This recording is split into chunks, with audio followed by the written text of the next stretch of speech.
Nakatala og 11 positibong kaso sa COVID-19 ang Caraga Region. Atong sayron ang detalye ini pinagis sa live report ni Argil Relator. Argil. Yes, Sara, usa ka senior citizen nga dunay travel history sa Manila ang pinakaunang positibong kaso sa COVID-19 sa Caraga Region.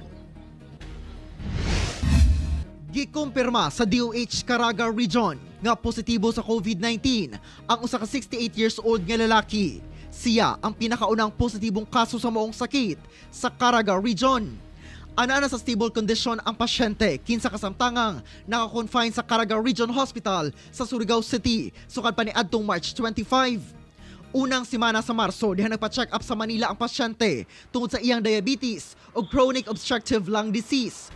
March 12 dihang niabot sa Butuan City ang pasyente gikan sa Manila. Samtang naka-home quarantine, human gikonsiderang person under monitoring, nakabati kini og sintomas.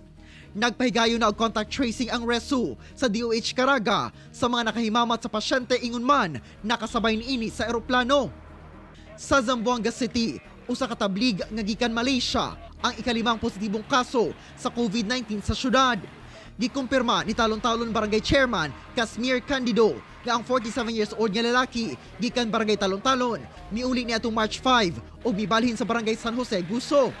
Nakasinati kini og sintomas ni atong March 10 ug gikuha ang swab sample ni atong March 16. Miabot ang resulta niini ni atong Sabado. Stable ug asymptomatic ang pasyente nga ana-ana sa Zamboanga City Medical Center karon. Asymptomatic sab ang asawa ug ubang naka-close contact niini. Nagpatuman na og lockdown sa pipila ka bahin sa Barangay Talon-Talon ug Barangay San Jose, Guso.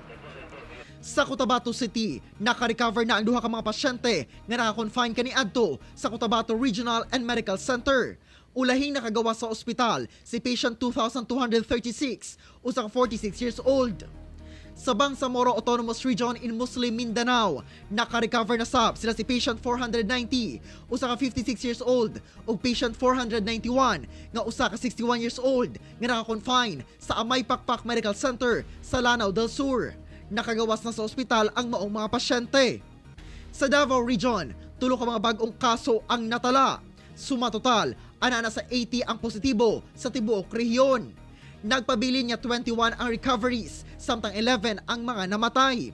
Pinakadaghan sa positibong kaso ang Davao City nga ana-ana sa 65 cases. Nagpabiling COVID-19 free ang Davao Occidental Province.